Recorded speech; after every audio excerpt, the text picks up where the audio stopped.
பத்திரிகை நண்பர்களுக்கும் கலையுலக நண்பர்களுக்கும் என்னுடைய வணக்கத்தை தெரிவிச்சுக்கிறேன். இன்னைக்கு தான் எனக்கு ஒரு சஸ்பென்ஸ் உடஞ்சிது. சிங்கம் இன்னும் சிங்கிளாத்தான் இருக்குதா? யோகி பாபி சொன்னதுக்கு அப்புறம் தான் தெரிஞ்சது. சரி, நல்ல விஷயம்தான். இப்போ இந்த படம் பெரிய வெற்றி அடைஞ்சுன்னா என்ன ஒரு ஆபத்து இருக்கு தெரியுங்களா? இந்த படம் பெரிய சக்ஸஸ் ஆச்சுன்னா எந்த படத்தினுடைய இசை வெளியீட்டு விழா நடந்தாலும் கரண்ட் ஆஃப் பண்ண சொல்லுவாங்க. சார் அது லைட்டு போனாதான் சார் படம் சக்ஸஸ் ஆகும் அப்படிங்கிற மாதிரி அப்படி ஒரு சென்டிமெண்ட்டு வந்து சேர்ந்துடும். இந்த படத்தை பற்றி பேசினா எல்லாரத்தை பற்றி பேசணும்னா இந்த டேபிளை திருப்பி போட்டு இங்கே பார்த்து தான் பேசணும், அங்கே பார்த்து தான் பேசணும். அவ்வளோ ஆர்டிஸ்ட் இருக்கிறாங்க. இந்த படத்துக்கு ஷூட்டிங் போய் ஒரு கெத்தாக போனேன். என்னன்னா அஜித் விஜயோட ஹீரோயின் தாப்பா நம்மளுக்கு ஜோடியாக நடிக்கிறாங்க. நம்ம இன்னும் யூத்து தான். யாருப்பா அவங்களுக்கு ஜோடியாக நடிக்கிறீங்கன்னா கீர்த்தனாங்க விஜய் கூட அஜித் கூட எல்லாம் ஜோடியாக நடித்தவங்க இப்போ எனக்கு ஜோடியாக நடிக்கிறாங்க அப்படின்னு. பட் அது அவங்களுக்கு சந்தோஷமாக இருந்ததுன்னு தெரியல. இந்த அளவு கேதர் பண்ணுறது பெரிய கஷ்டமான விஷயம். என்ன இதில் இருக்கிற அவ்வளோ பேர் பயங்கர பிஸியான ஆர்டிஸ்ட். இன்றைக்கி நான் திரும்ப திரும்ப கேட்டேன், தம்பி யோகி பாபு கண்டிப்பாக வந்துருவாரான்னு கேட்டேன். என்ன அவ்வளோ பிஸியாக இருக்கிற ஆள் கரெக்டாக வந்துட்டார். மற்றவங்க எல்லாரும் எங்கெங்கேயோ மாட்டிக்கிட்டு இருக்கிறாங்க.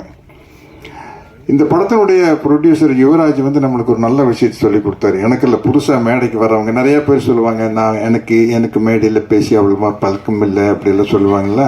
அது உங்களுக்கு என்ன மொழியில் வருதோ அப்படி பேசிட்டு போக வேண்டியதான்.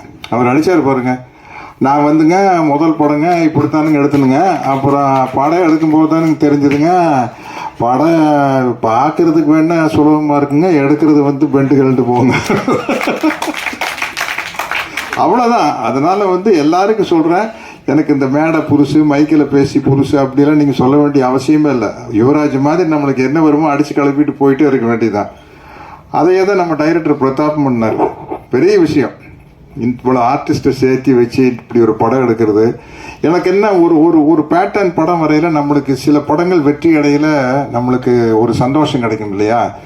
அது மாதிரி இப்போ இந்த மதகஜராஜாவும் குடும்பஸ்தனும் ஓடுறது வந்து ஒரு சரி, இப்போ ஜனங்களுக்கு ஒரே ரத்தம் கொலை அதே பார்த்து இந்த மாதிரி ஒரு குடும்ப படத்தை ஜாலியாக காமெடியாக பார்க்குறது ரொம்ப ரசிக்கிறாங்க அப்படிங்கிறது இந்த ரெண்டு படத்தின் மூலமாக நம்மளுக்கு நிரூபணமாக இருக்குது. அது ரொம்ப மகிழ்ச்சியான விஷயம். அதனால் நானும் ஜெய்யும் ஒரு பெரிய வெற்றிக்காக காத்துக்கிட்டு இருக்கிறோம். 6 வருஷம் தானே ஆச்சு பார்ட்டி படம் எடுத்து. மதகஜராஜா 12 வருஷம் கழித்து கோல் போட்டுருச்சு. நாங்கள் ஃபிஜியில் அவர் வெங்கட் பிரபு டைரக்ஷனில் பார்ட்டின்னு ஒரு படம் நடித்தோம். ரொம்ப ஜாலியாக ரொம்ப என்ஜாய் பண்ணி நடித்தோம். அப்படி இருந்தது. அந்த படமும் கூடி சீக்கிரம் வெளியானோம். இன்றைக்கி ஜெயகிட்ட பேசிட்டீங்கள்ட்ட கேட்டேன், ஜெய் ராஜா ராணி வந்து ஒரு 4-5 வருஷம் ஆகிருக்குமா அப்படின்னு. சார் 12 வருஷம் ஆச்சு சார் அப்படின்னு. ஐயோ 12 வருஷம் ஆகி போச்சா அப்படிங்கிறது அப்போ வரையில் தான் நம்மளுக்கு தெரியுது. அதே மாதிரி நம்ம நல்ல பட்டம் கொடுத்தீங்க, இசை வள்ளல். இல்லை, அது சில சமயத்தில் அந்த இமான் அப்படின்னு பேர் இருக்கையில் இசை வள்ளல் இமான் அப்படின்னா நம்மளுக்கு ரொம்ப பளிச்சுன்னு இருக்கேன் இல்லையா? அது மாதிரி இந்த படத்தில் நிறையா அழகான ஹீரோயின்ஸ் நடிச்சுக்கிறாங்க.